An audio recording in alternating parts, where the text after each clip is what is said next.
Filme você aqui agora. Cuidado com os dedos. Já está a filmar? Tá. Então pronto. Antes não meta o dedo à frente. Ó mãe, para o outro lado.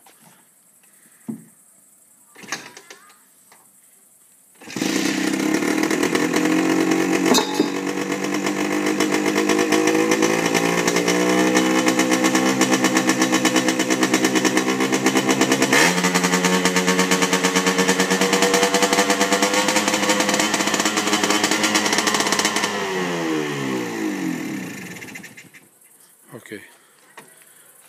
Liga isso. Né? Assim. Este parafuso aqui ao motor ficava assim nesta posição. Não ficava mal. Assim ficava mais. Tantas luzinhas, olha. Olha tantas luzinhas. Que linda. Tu estás tantas luzinhas, olha. Ai, olha ele se dá luzinhas. Anda para dar luzinhas, anda.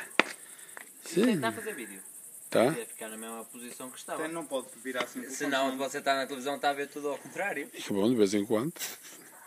De vez em quando vejo políticos ao contrário, não é má ideia. O que é aquilo? Vai para a beira da mota. Ai, que peneirenta. Faz pose, faz pose. Olha que agora é. Oh pai, Hã? agora é pesado para meter lá dentro. Vamos lá por lá dentro. Oh mãe, veja se me arranja os calções para levar lá os brancos.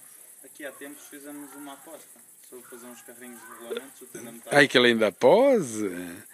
Vês? Ah, que linda. Ai, que linda pose. Tu estás. Sim, sim, vai ficar aqui um vídeo à maneira. Vai, sim, senhora. Põe o arco. Não consigo. Tenho que fazer, mamãe.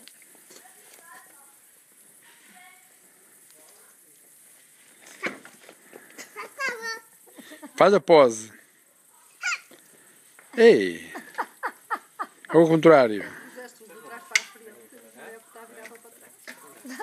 Nem vi. Oh pai, filma este gajo de frente. Foda-se, olha para ali. Vai fumar toda a noite. Tchê. Venha cá com a câmera. Ei, filma aqui o motor incompleto. A fumar com gasolina na mão. Não faz nada. Posso lá tirar o cigarro lá para dentro. A fecha é que é primo. Claro. E o meu colo se eu estou a filmar, hein? Também quer filmar. Como é que é filmar? Olha, filma. Não penso o dedo aí, que assim está o dedo à frente da câmara. Tira o dedo daí. Olha, não vejo assim, não se vê nada. O banco tem que desviar 1 centímetro para a cabeça. Posso ver o pai? Assim não podes pôr a mão aí. Olha o dedo ali. Isso. O quê? Posso ver, Mota?